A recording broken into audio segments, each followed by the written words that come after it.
क्या आप जानते हैं कि चांद हर महीने घटता और फिर बढ़ता क्यों है? क्या ये केवल एक प्राकृतिक घटना है या इसके पीछे छिपा है दक्ष प्रजापति का भयानक शाप और भगवान शिव का अद्भुत वरदान? आइए सुनते हैं चंद्रदेव, रोहिणी और भगवान शिव से जुड़ी वह रहस्यमयी कथा, जिसने अमावस्या, पूर्णिमा और सोमनाथ ज्योतिर्लिंग के जन्म का रहस्य सदा के लिए संसार को बता दिया।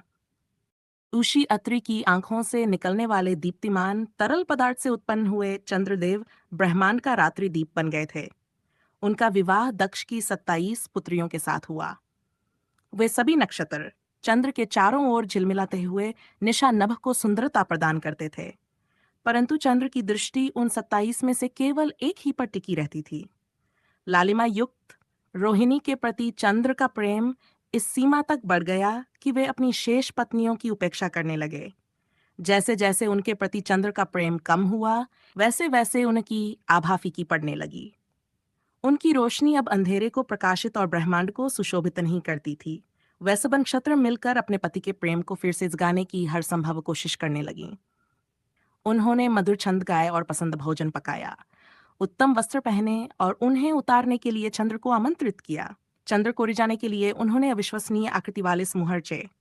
उन्होंने चंद्र के प्रेम को फिर से प्राप्त करने का हर संभव प्रयास किया, किंतु कुछ काम नहीं आया। प्रेम 27 भागों में विभाजित न करके सारा रोहिणी को दे दिया। चंद्र की पत्नियों से जब उपेक्षा और सहन नहीं हुई, तो उन सब ने अपने पिता से चंद्र की शिकायत की। दक्ष ने अपने दामाद को समझाने का प्रयत्न किया,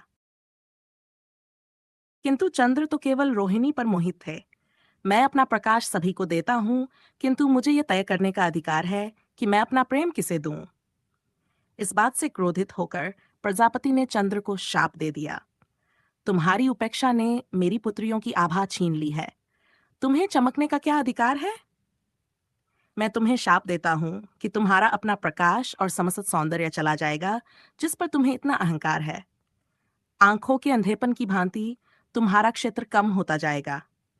तुमने मेरी पुत्रियों का जीवन अंधकारमय कर दिया है, इसलिए उसका 26 गुना अंधकार अब तुम्हारा अस्तित्व मिटा देगा। चंद्रदेव हंसने लगे।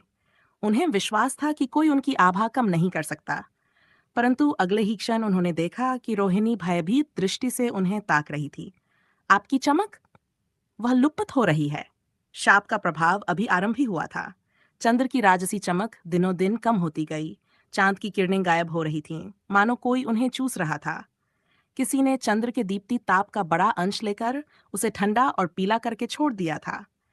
अपने पति को बर्बाद होते देख नक्षत्र रूपी उनकी पत्नियां डर गईं। चंद्र पृथ्वी पर पौधों के अधिष्ठाता थे। यदि वे मुरझा गए तो वनस्पतियां नष्ट हो जाएंगी। रात्रि अंधकार में डूब जाएगी और मनुष्य रास्ता भटक जाएंगे। उन्होंने चंद्र को ब्रह्मा से मिलने की सलाह दी। चंद्र ने ब्रह्मा से सुझाव मांगा तो सृष्टिकर्ता को केवल एक ही नाम याद आया, महादेव। आप उनसे प्रार्थना करें, वे ही आपका पुनरुद्धार कर सकते हैं। चंद्र ने पश्चिमी तट की ओर प्रस्थान किया।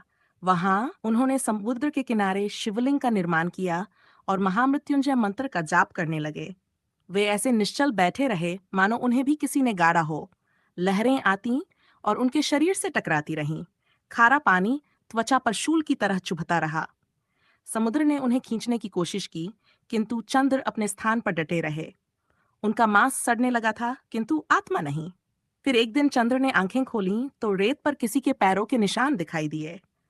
भगवान शिव सामने खड़े थे। चंद्र, आपको क्या चाहिए? मैं स्वयं को वापस पाना चाहता हूं भगवान। मुझे अपना मूल स्वरूप वापस चाहिए। दक्ष के शाप से मेरा तेज नष्ट हो गया है। मैं आपसे प्रार्थना करता हूं कि मेरी महिमा मुझे लौटा दीजिए। शाप को काटा नहीं जा सकता। शिव ने सिर हिलाया, और प्रजापति का शाप तो बहुत शक्तिशाली है। समुद्र में फेंकी गई वस्तु की भांति उनका शाप लौटकर आता रहेगा। मैं इस शाप को पूरी तरह समाप्त नहीं कर सकता, किंतु इसे संशोधित अवश्य कर सकता हूं। आपकी चमक प्रतिदिन कम होती जाएगी और आप अंततः दक्ष के शाप के प्रभाव से लुप्त हो जाएंगे। परंतु यह प्रभाव स्थायी नहीं होगा। आपको अगले ही दिन से अपना प्रकाश पुनः प्राप्त होने लगेगा। आप धीरे धीरे फिर से दीप्तिमान हो जाएंगे, किंतु आपको फिर क्षीण होना पड़ेगा। इस प्रकार आपका तेज अनंत काल तक बढ़ता घटता रहेगा। शुक्ल और कृष्ण, अब से यह आपके जीवन की सतत प्रक्रिया होगी। जन्म और मृत्यु की तरह, निर्माण और विनाश की भांति। हाँ, आप पूरी तरह अंधकार में डूब जाएंगे तो वह अमावस्या कहलाएगी, और जिस दिन आपका तेज पूर्ण रूप से लौट आएगा उसे पूर्णिमा कहा जाएगा। इस प्रकार आप शाश्वत प्रवाहमी स्थिति में रहेंगे, जिससे भूलोक प्रभावित होगा, क्योंकि आपके बढ़ने और घटने के साथ हर जगह समुद्री ज्वार उठेंगे। मैं अब से आपको अपने मस्तक पर धारण करूंगा, और मेरा एक नाम चंद्रशेखर भी होगा। चंद्र ने भगवान शिव को प्रणाम किया और पश्चिमी तट ने उसका अनुसरण किया। वह स्थान पूजनीय बन गया जो किसी को नया जीवन प्रदान कर सकता था। चूंकि चंद्र को सोम भी कहते हैं, इसलिए शिव एवं उस तटीय तीर्थ को एक पवित्र नाम मिला, सोमनाथ। इसके बाद चंद्र ने सभी पत्नियों के लिए अपने हृदय के द्वार खोल दिए और सदा उनके प्रति निष्ठावान रहने का वचन भी दिया। दुर्भाग्य से ये वचन सत्य नहीं हो पाया। तो दोस्तों, यही थी चंद्रदेव के शाप, भगवान शिव की कृपा और सोमनाथ ज्योतिर्लिंग की उत्पत्ति की अद्भुत कथा। यदि आपको ये कथा पसंद आई हो और आप ऐसी ही दुर्लभ पौराणिक कथाएं, देवताओं के रहस्य और सनातन धर्म से जुड़ी प्रेरणादायक कहानियां सुनना चाहते हैं, तो इस वीडियो को लाइक करें, चैनल को सब्सक्राइब करें और बेल आइकन जरूर दबाएं। आपका एक लाइक और एक सब्सक्रिप्शन हमें ऐसी ही अद्भुत कथाएं आपके लिए लाने की प्रेरणा देता है। हर हर महादेव।